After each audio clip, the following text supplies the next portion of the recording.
Selamat pagi, Oke Zoner. Assalamualaikum warahmatullahi wabarakatuh. Ketemu lagi nih kita di Morning Zone. Iya, ada 2.000 orang di sini. Dan sekarang saya udah bersama dengan Om Dani. Apa kabar Om Dani? Alhamdulillah sehat. Sehat ya Om? Gimana nih? Hah? Kayak lesu banget kayaknya. Lagi agak flu nih. Oh, flu. Makanya agak-agak suaranya agak-agak seksi ya. Ya kan ini kena dampak efisiensi kayaknya. Enggak. Efisiensi suara. Ya memang kita lagi ngebahas itu ya, nanti ya akan membahas tentang efisiensi anggaran. Nah ini menarik nih Om, karena memang imbasnya kemana-mana ternyata tuh, ya kan. Dari minggu lalu sebenarnya kita udah pantau ya soal efisiensi anggaran, termasuk di APBN, terus kemudian kementerian, ya kan. Tapi dampaknya juga akhirnya sampai ke dunia pendidikan, terus kemudian tenaga honorer dan segala macamnya tuh. Nah menurut Om Dani sendiri di Oke Zone ini yang lagi rame itu apa? Ya memang betul nih. Isu soal efisiensi anggaran ini memang masuk salah satu isu kita ya. Ini kan udah ada impresnya dari Pak Prabowo. Impres nomor 1 ya? Iya. Tahun 2025. 306T diefisiensikan itu untuk memang dugaan awal itu memang untuk MBG ya, makan BGJ gratis. Cuma memang awalnya akhirnya sudah dijelaskan untuk semua pelayanan, untuk kayak sekolah, untuk kayak pendidikan. Cuma memang arahnya adalah dampaknya itu luas banget Mas. Jadi ada sekitar total itu banyak banget dampaknya itu. Tapi ada 16-17 kementerian yang nggak terpangkas anggarannya. Kayak Badan KPK, Gizi. Badan Gizi itu nggak terdampak. Iya, tidak terdampak. Untuk mengakali itu berbagai macam kebijakan itu dilakukan tuh Mas. Seperti ada BKN itu bilang katanya ada kebijakan PNS WFO 3 hari dan WFA 2 hari. Nah itu kan gimana itu dampaknya kan? Kemudian ada lagi anggaran yang di-lock itu diblokir itu IKN. Jadi itu belum dikeluarin katanya. Dampaknya nanti IKN juga nggak akan dibangun tuh seperti apa kan? Belum ketahuan ya, apakah udah dibuka apakah akan dibuka atau enggak nih. Betul. Kemudian juga soal kayak tenaga-tenaga honorer yang terancam dirumahkan kan? Karena kan udah nggak ada lagi budget lagi nih.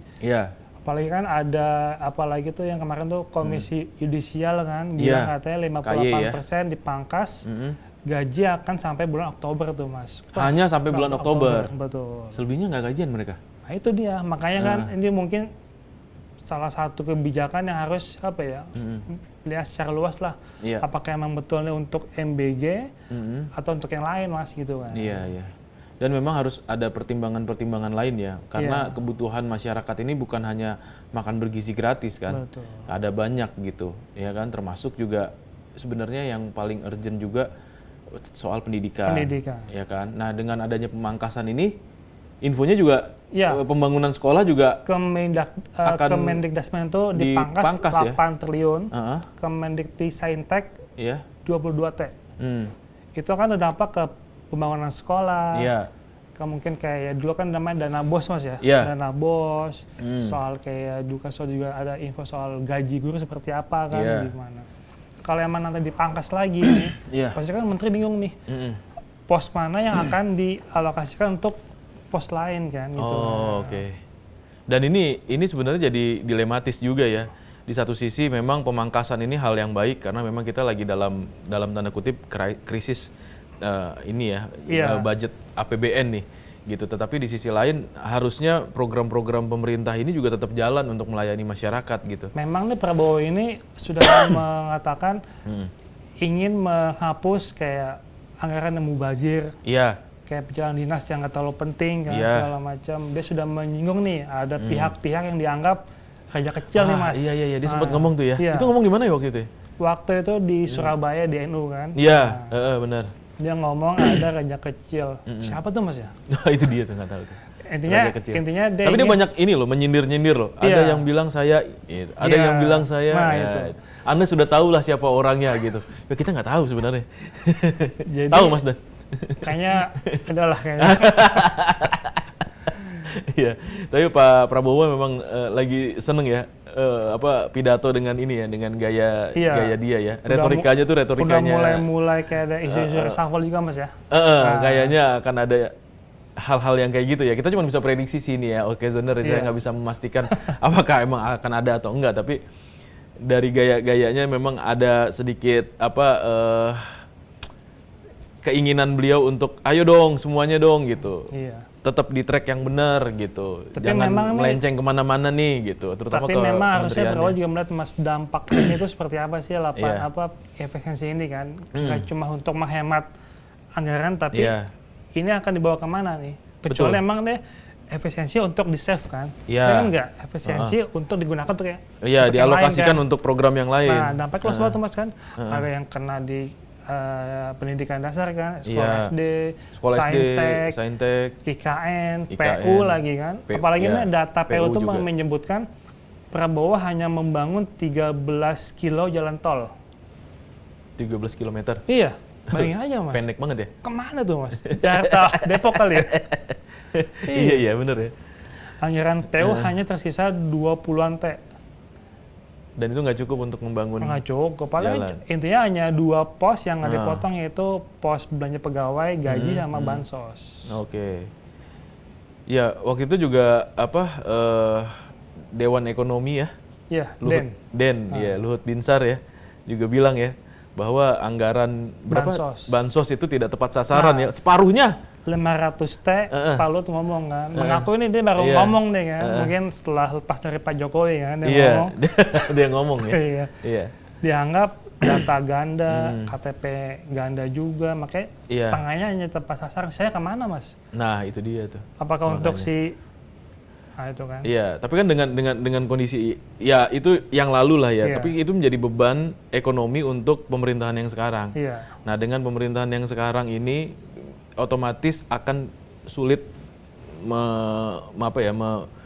menggelontorkan program-programnya karena keterbatasan budget. Pada akhirnya kemudian muncullah efisiensi kan. Makanya gitu ya. Makanya kan APBN ini kan APBN bentukannya waktu zaman sebelumnya kan dibentuk.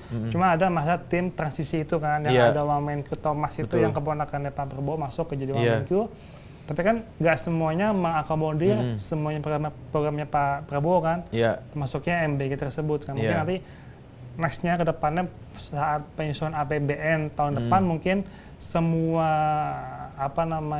programnya Prabowo mungkin masuk ya ke situ ya. Iya mungkin. Jadi nggak ada lagi programnya bekas sebelumnya kan. Iya bisa jadi. Ya tapi ini lebih fleksibel kan situ. Iya. Lebih fleksibel, tetapi ya memang yang jadi catatan sebenarnya ketika melakukan efisiensi bagaimana dengan pelayanan publik gitu. Nah mestinya itu harus benar-benar terjaga ya kan, apalagi yang benar-benar menyentuh masyarakat. Kayak bikin KTP Mas ya, nah, kelurahan ya. Betul, kesehatan, iya kan, iya itu juga kan nggak mungkin WFA, iya kan? Ya pasti kan harus tetap ada.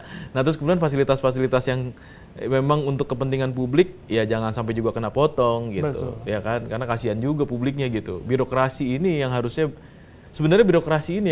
dipotong ya mungkin ya, bukan anggarannya gitu. Harusnya sih yang dipotong itu ini Mas, kayak anggarannya kayak di Wakil Senayan Mas. Dia kan salah satu lembaga yang tidak kena potongan Mas. Nah itu kan wakil kan kayak banyakan rapat kayaknya ya, kayak perlu tuh dipotong-potongan. Iya. Gitu kan. Ya harapannya sebenarnya kita ini ya pengen ini sebenarnya nggak apa-apa, efisiensi oke gitu ya. Tapi yang penting semua berjalan dengan baik dan benar, ya kan. Dan terus kemudian alokasinya yang paling penting harus transparan nih. Alokasinya kemana gitu. Jangan sampai kita di save efisiensi malah digunakan hal-hal yang lain. Iya, dan jangan sampai ada kebocoran kayak semacam dana bansos yang dibilang tadi gitu, nggak tepat sasaran.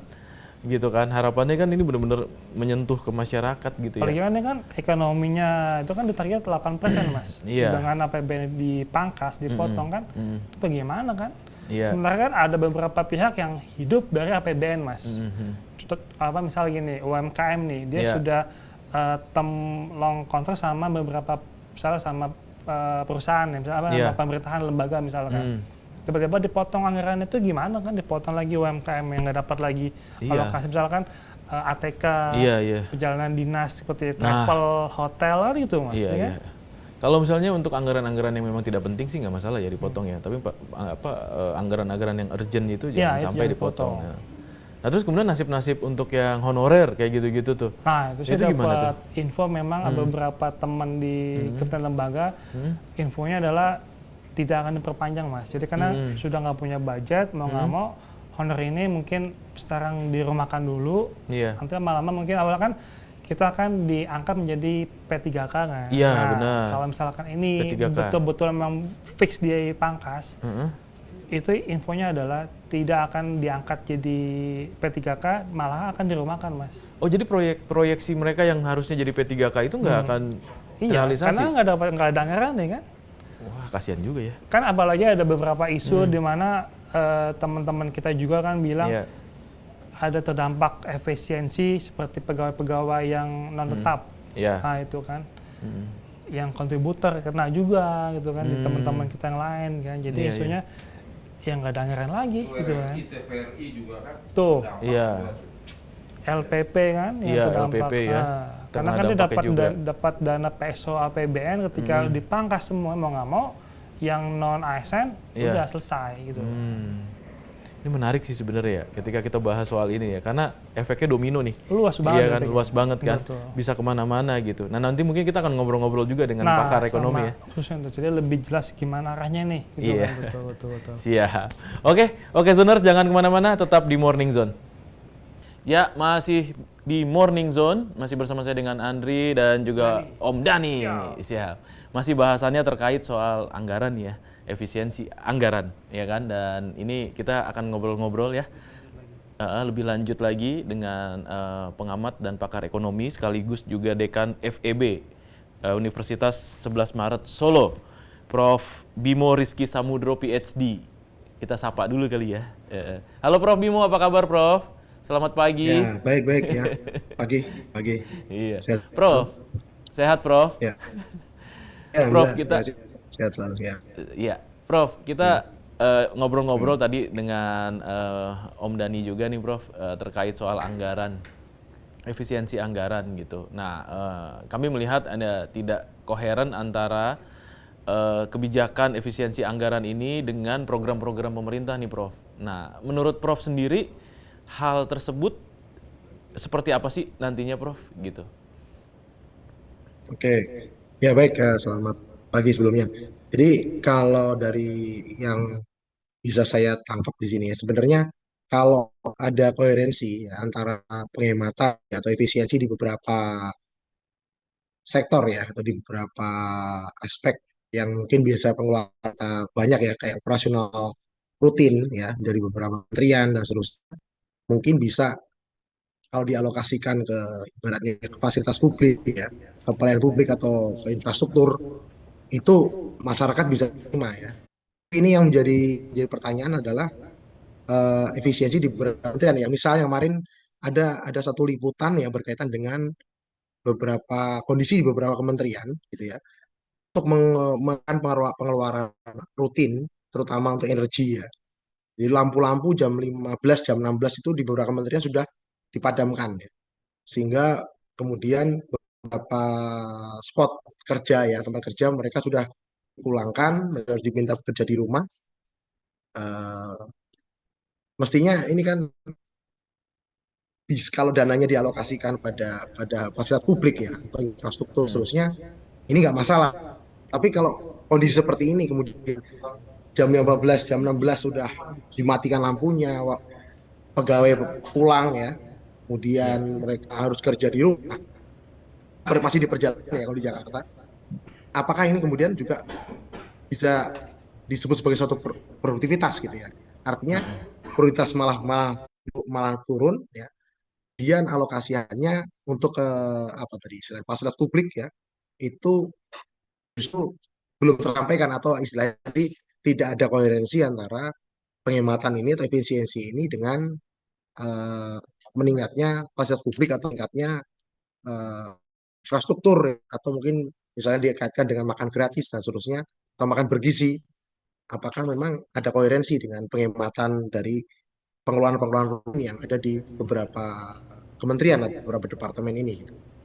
Jadi menurut saya ya kalau memang ada koherensinya salah, tapi kalau prioritas kerjanya malah justru menurun, dengan kemudian lampu sudah dimatikan, pegawai-pegawainya diminta untuk pulang, bekerja di rumah, atau bahkan mungkin dia harus bekerja atau di tempat di open space, atau mungkin juga di kafe, di resto gitu ya. Apakah itu lebih produktif?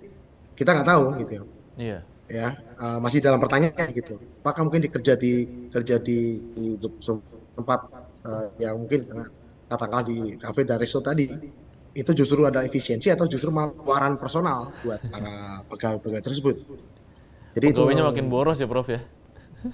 ya, ya mungkin awal-awal dia nyaman ya, tapi ya kita nggak tahu nih apakah Iya, iya. katanya kalau kalau itu kemudian dia bekerja di daerah ya. Katanya kemarin ada rencana kalau mendekati hari raya para pegawai-pegawai di pusat ini diminta untuk libur dan diarahkan bekerja di daerah Iya. dengan dia kerja di daerah kemudian dia menggunakan sistem daring gitu ya kerjanya itu katanya dia bisa ada multiplier effect buat ekonomi daerah gitu. Daerah. Ketika si warga sebagai ini pulang ke daerah gitu ya atau dia mudik gitu mudik Iya, lebih iya. lebih cepat atau lebih awal gitu. Katanya seperti itu. Nah cuman ini kan masih dalam tanda tanya apakah memang benar efektif seperti itu sih Mas. Tapi terkait soal pelayanan publik berarti itu jadi perhatian Hmm. khusus ya Prof ya. Apakah pengurangan ini memang efisien dengan pelayanan yang nantinya akan diberikan kepada masyarakat gitu ya. Apalagi kalau misalnya ada WFA ya.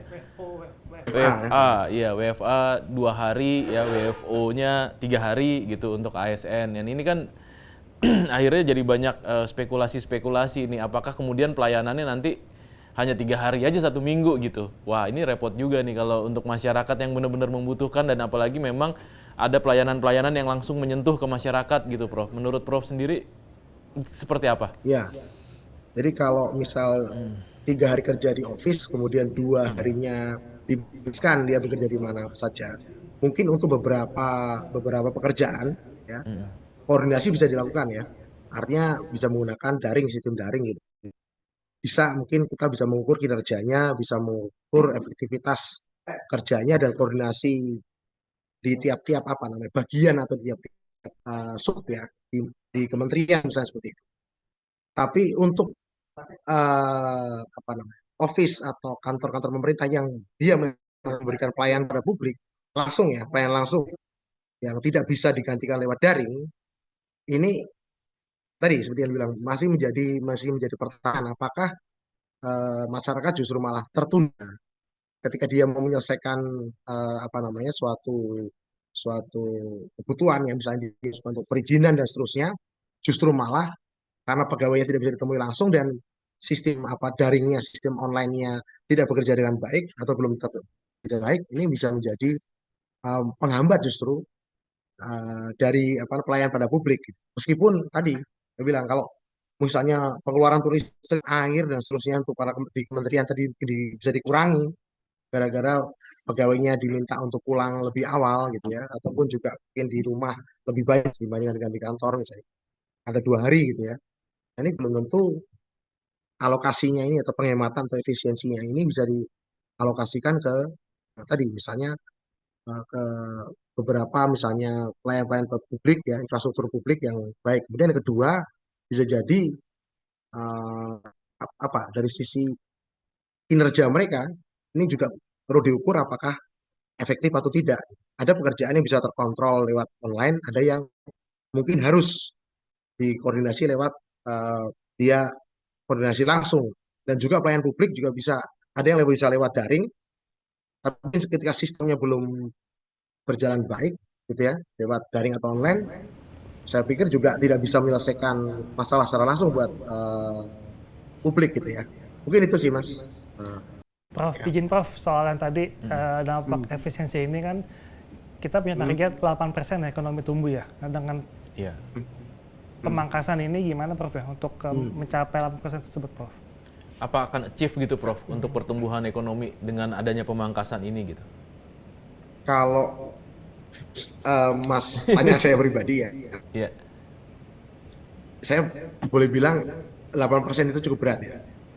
Iya. Ya, artinya dengan efisiensi ini targetnya investasi dikelola dengan lebih produktif dan punya daya saing minimal arahnya sudah ke, katakanlah kita sebut angka 6% ya, 5-6% ini udah bagus.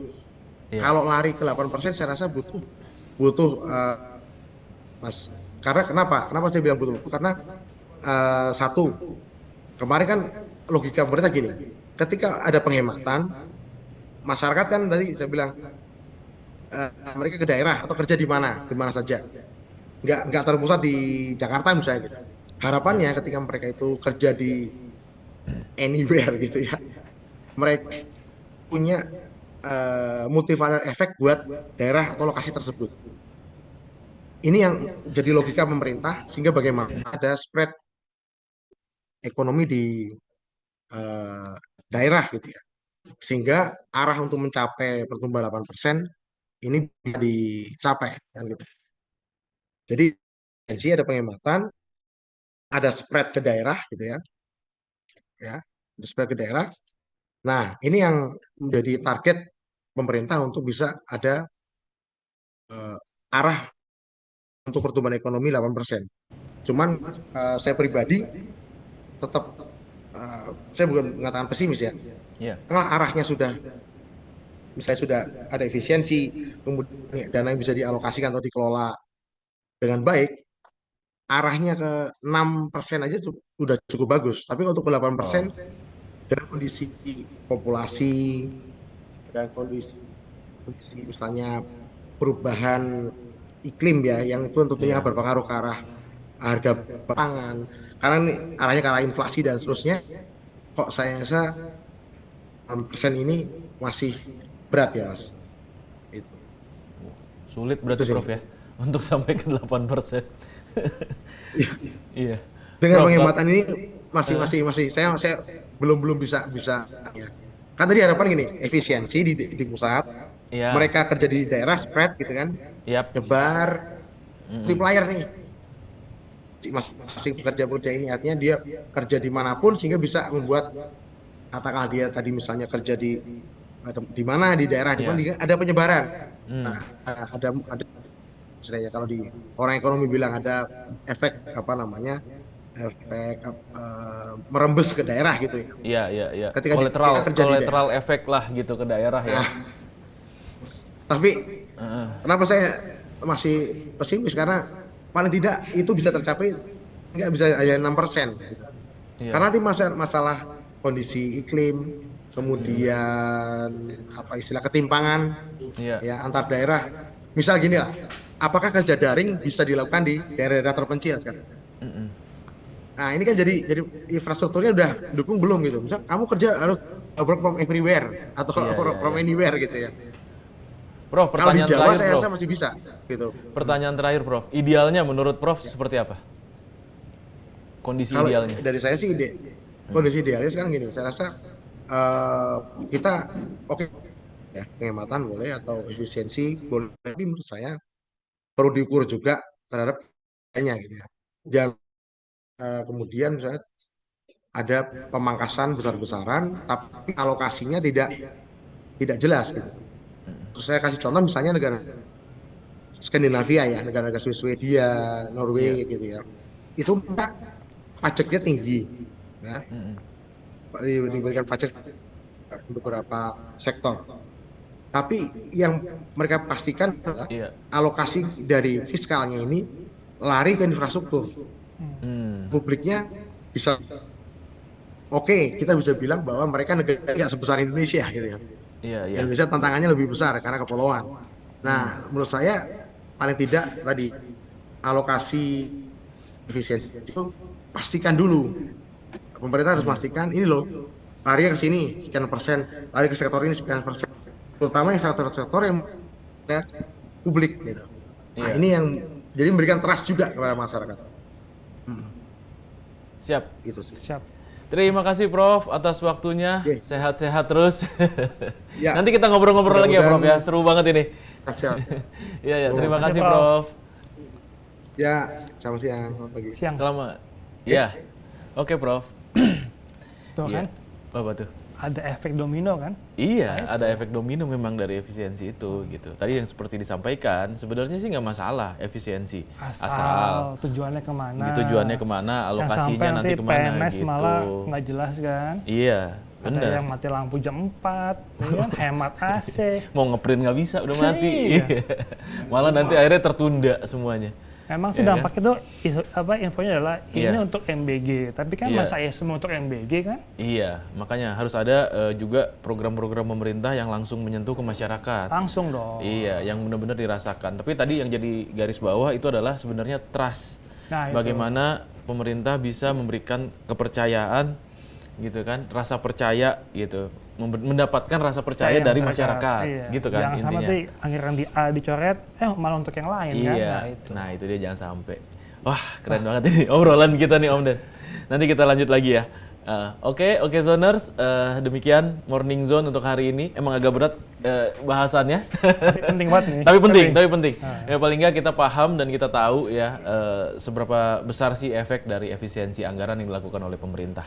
Kita ketemu lagi besok. Sampai jumpa. Assalamualaikum warahmatullahi wabarakatuh.